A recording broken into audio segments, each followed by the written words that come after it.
justice, temperance, wisdom, courage. Applying ancient philosophy to modern times, this is the Sunday Stoic.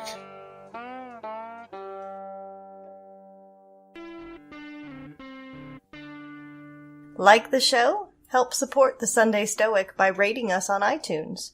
Volunteer to read, suggest content, or send comments to sundaystoic@gmail.com. Thanks, and carpe diem. Salve, and welcome to the Sunday Stoic. My name is Steve, and today's episode will be about training. We've talked in past episodes about mental or spiritual exercises to help us prepare for the day, or how to reflect on our use of virtue throughout the day so we can grow and be more virtuous the next day, or how to practice calmly facing worst-case scenarios. But in this show, we'll look at actual advice the Stoics give on preparing the mind and body to meet the day. The first reading is Fragments of Musonius Rufus, number 6 on training. Virtue, he said, is not simply theoretical knowledge, but is practical application as well, just like the arts of medicine and music. Therefore, as the physician and the musician not only must master the theoretical side of their respective arts, but must also train themselves to act in according to their principles. So a man who wishes to become good not only must thoroughly be familiar with the precepts which are conducive to virtue, but must also be earnest and zealous in applying these principles. How indeed could a person immediately become temperate if he only knew that one must not be overcome by pleasures, but was quite unpracticed in withstanding pleasures? How could one become just when he had learned that one must love fairness, but had never exercised himself in the avoidance of selfishness and greed? How could we acquire courage if we had merely learned that things which seem dreadful to the average person are not to be feared, but had no experience in showing courage in the face of such things? How could we become prudent if we had come to recognize what things are truly good and what evil, but had never had practice in despising things which only seem good? It is true that all of us who have participated in philosophical discussion have heard and apprehended that neither pain, nor death, nor poverty, nor anything else which is free from wrong is an evil, and again that wealth, life, pleasure, or anything else which does not partake of virtue is not a good.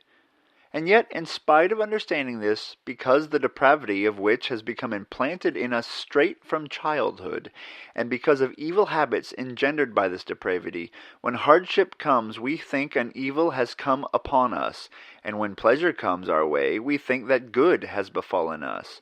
We dread death as the most extreme misfortune. We cling to life as the greatest blessing, and when we give money away we grieve as if we were injured, but upon receiving it we rejoice as if a benefit has been conferred. Similarly, with the majority of other things, we do not meet circumstances in accordance with right principles, but rather we follow wretched habit. Since then, I repeat, all this is the case.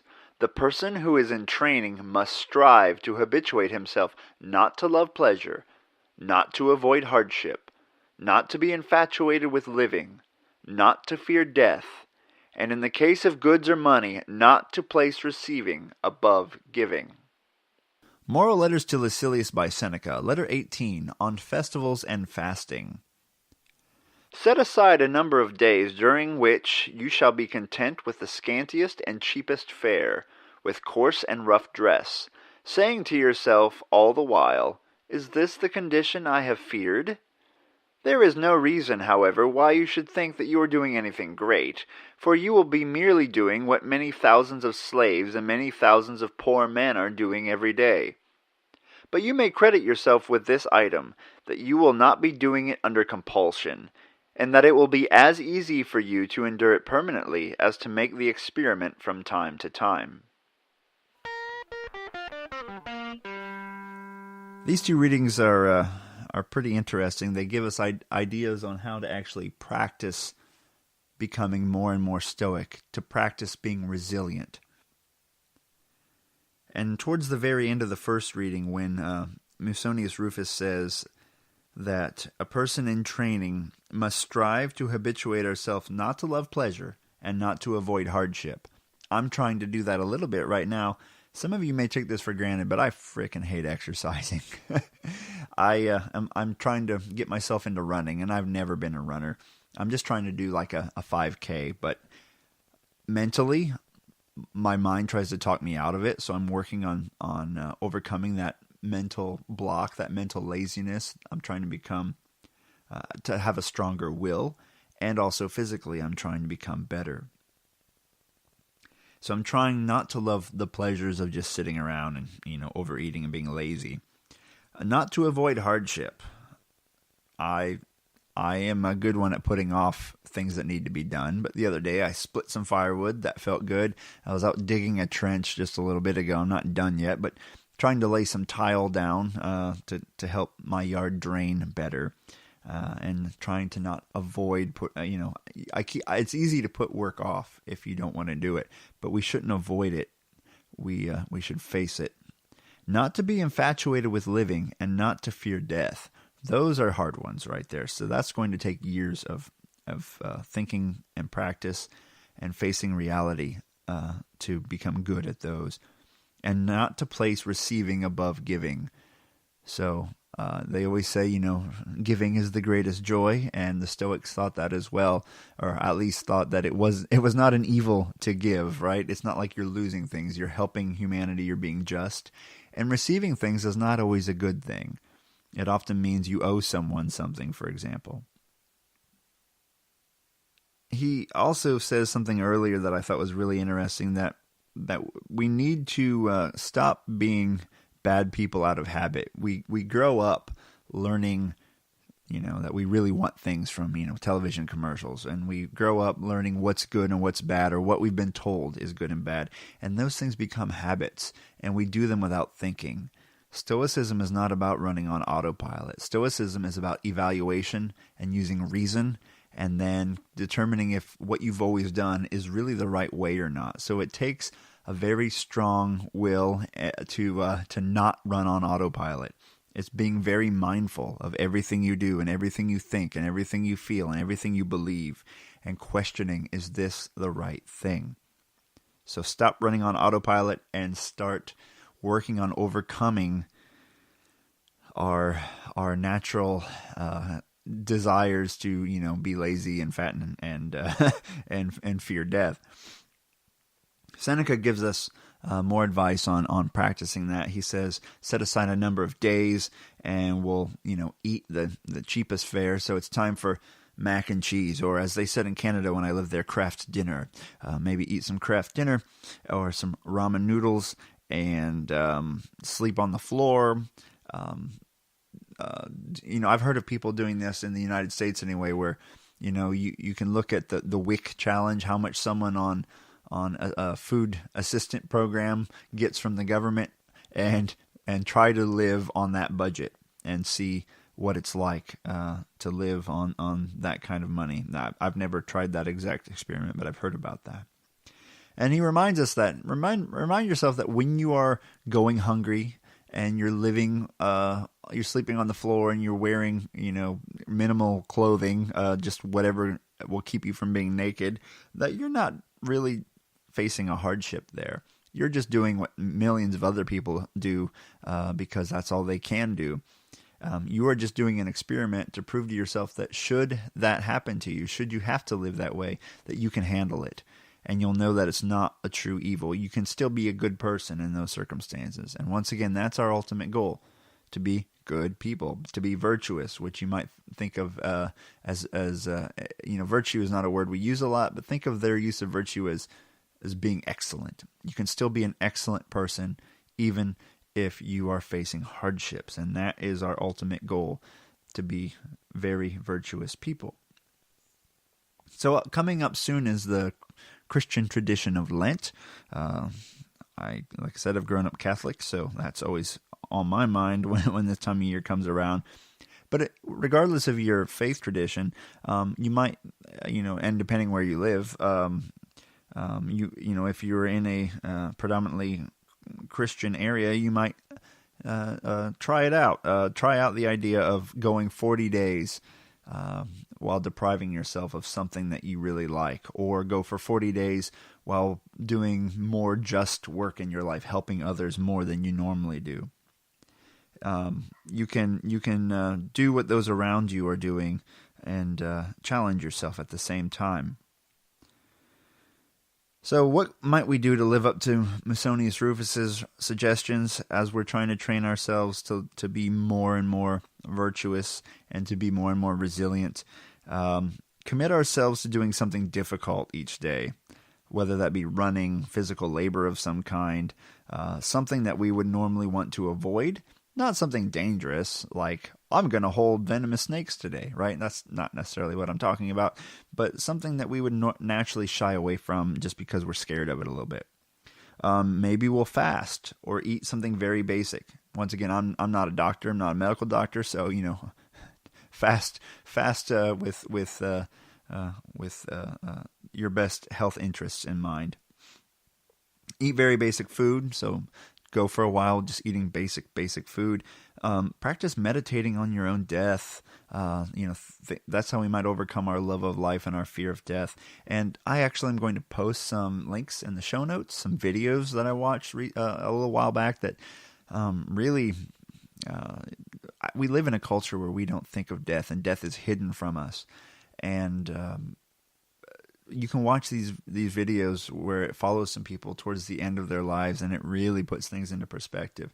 It really brings to mind when people like Marcus Aurelius say, live each day like it's your last, or Seneca says, when you lay down in bed, say, I may never get up again, or when you get up in the morning, say, I may never go to bed again. I just remember there's one woman in the documentary who's a grandma, and she's told that she has, I don't remember exactly, but let's say like 2 months to live, and she's devastated by this news. She says, but I was going to take my grandchild to Disneyland next year. You have to keep me alive till I can go to Disneyland. But, she doesn't get to go. Live while you can and enjoy everything you can and take nothing for granted. Always live life with that clause in mind that I will do this, fate permitting, and fate does not always permit. What else can we do? We could work on proving to ourselves that material goods are not goods. We can donate them or sell them or whatever. Donate our time as well. Remember, life is not a good. Life is where good and evil happen. And we have to keep that in mind. I mean, being alive is the only thing I know. And I'm going to try to do it as long as I can. But when it's no longer up to me how long I live, then I have to accept that death is not an evil. It's an inevitable thing. And life is not a good in the sense that, just being alive. An evil person is alive. So it's not a good in the Stoic sense. So I've challenged myself to run, trying to both work on my out-of-shape body and my lazy mind that tries to talk me out of exercise. I'm also trying to keep Stoic statements close at hand, especially some of the basics like there are things in my power, there are things outside my power. Kind of like that song I've put on the podcast from time to time. I actually sing it in my own head to remind myself sometimes of what I'm supposed to remember. There are things in my power, outside my power. It's my judgment of things that are disturbing me, not the things themselves. And I remind myself that things are not going to go as planned. So I keep those ideas close at hand. I use that whole idea of fate, inserting the words fate permitting whenever I can recall to do it. And I hope that the man going to bed each night is a little bit better than the guy who got up in the morning. And this is something I really struggle with because I want changes to happen fast. I've been practicing Stoicism now for about a year, and I have changed a little bit. I haven't changed as much as I'd like. I wanted to have less of a temper, and I still have problems with that. I wanted to be happier. I wanted to accept the stuff that happens with a little bit more reserve. I wanted work to not cause so much anxiety, and I think I have made improvements there, but not as much as in my mind I maybe would have hoped would have happened. But I've always been that way. I always thought I'd grow more than I will in a certain amount of time, or that I'd get further on a project in a day than I really will. And I have to learn to accept that growing takes time. And that's hard sometimes, because one slip up and you can slide way down the mountain, and it takes a long time to hike back up again. So as you grow, try to stand your ground as much as you can, because you're going to have to cover the same ground twice if you grow and then slip and slide back down to where you used to be, and then have to start all over again. So I'm going to post some items in the show notes once again on so we can practice the attempt at learning that death is not an evil, and also a TED Talk on the importance of wisdom and the loss of wisdom in our in our current society. We should work on being wise in the practical sense, knowing what to do in basic situations, and there's so little of this in a lot of the bureaucracy and the crazy world we live in. But we can be little beacons of wisdom, little beacons of Stoic wisdom in the modern world, and we can also work on being just. And you can start with little things. Like, one thing, I used to be a bag boy at a grocery store. All right, so I would bag groceries at the checkout counter, and then I would take them out to people's cars and I would put them in their trunks. But sometimes people take out their own groceries, and in most stores nowadays, people take their own groceries, at least in the U.S., out to their cars. And a lot of people just leave their shopping cart, or buggy, as they call them here in the South. They leave them all over the parking lot, where they can slam into other people's cars, and where they're just scattered everywhere, helter-skelter, through the parking lot. Well, you can be just by putting your cart back where you got it. Or maybe grab someone else's cart that was abandoned recklessly in the parking lot and putting it back in the store before you leave. Right? There's no excuse for being a jerk. Being a jerk is being unstoic. So be the opposite of a jerk. Don't be a doormat. Don't be a pushover. But be a forceful change for wisdom, justice, courage, and temperance in the world. Start growing. Start training. And I'll see you next week. Carpe diem.